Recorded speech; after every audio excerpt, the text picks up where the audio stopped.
September 5, 1930. The Leavenworth Penitentiary in Kansas. A man stands on the gallows, a noose around his neck. He is not trembling.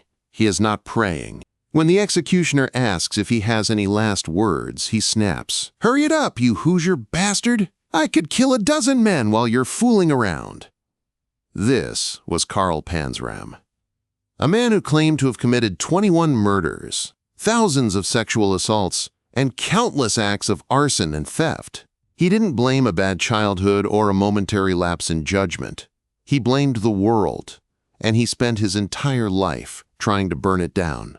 He called himself the spirit of meanness personified. Carl Panzram was born on June 28, 1891, in East Grand Forks, Minnesota.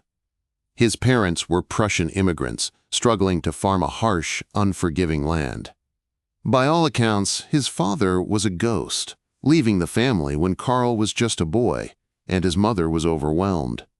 Carl was a difficult child from the start. He was a thief by the age of 8, and a chronic runaway soon after. In 1903, at age 12, he was sent to the Minnesota State Training School for Boys after stealing apples and a cake. It was here that Panzram claimed his true education began. He spoke of brutal beatings, hard labor, and systemic sexual abuse at the hands of staff and older inmates. He entered the reformatory a delinquent. He left it a committed enemy of society. In 1905, he joined the U.S. Army by lying about his age. He didn't last long. He stole supplies, deserted, and was eventually captured and sentenced to 3 years at the United States military prison at Fort Leavenworth. This was his first introduction to the place that would eventually end his life. After his dishonorable discharge, his life became a blur of boxcars and prison cells. He traveled the rails across America, using the alias Jeff Davis. He would commit a burglary, get caught, serve time, and then move on to the next state to do it again. He was a massive man, standing over 6 feet tall and weighing over 200 pounds of pure muscle, hardened by years of prison labor. He was a physical force of nature, and he used that size to dominate everyone he encountered. The transition from thief to killer happened gradually, but the rage was always there. In 1920, while in New York, Panzram committed one of his most infamous crimes. He broke into the home of former President William Howard Taft in New Haven, Connecticut. He didn't just steal jewelry and cash, he stole Taft's service revolver. With that gun, he felt empowered. He bought a yacht called the Akista using stolen funds and began a horrific spree in the waters off the East Coast. He would hire sailors, lure them onto the boat with the promise of work or drink, and then murder them. He claimed to have killed 10 men this way, dumping their bodies into the Atlantic weighted down with anchor chains. He viewed it as a business transaction of death. His nihilism took him even further afield. He traveled to Luanda, Angola in 1920. There, he hired a group of local guides to take him on a crocodile hunt. Once deep in the wilderness, he turned his gun on them. He shot all 6 men and fed their bodies to the crocodiles. He later wrote that he felt nothing, no remorse, no excitement, just a cold satisfaction that he was causing harm. He returned to the United States and continued his rampage. In 1922, he murdered an 11-year-old boy named Dalton Lemley in Salem, Massachusetts. It was a crime of opportunity and cruelty, a testament to his complete lack of a moral compass.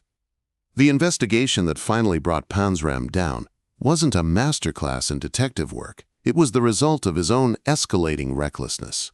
In 1928, he was arrested in Washington, D.C. for a series of burglaries. While in jail, he met a young guard named Henry Lesser.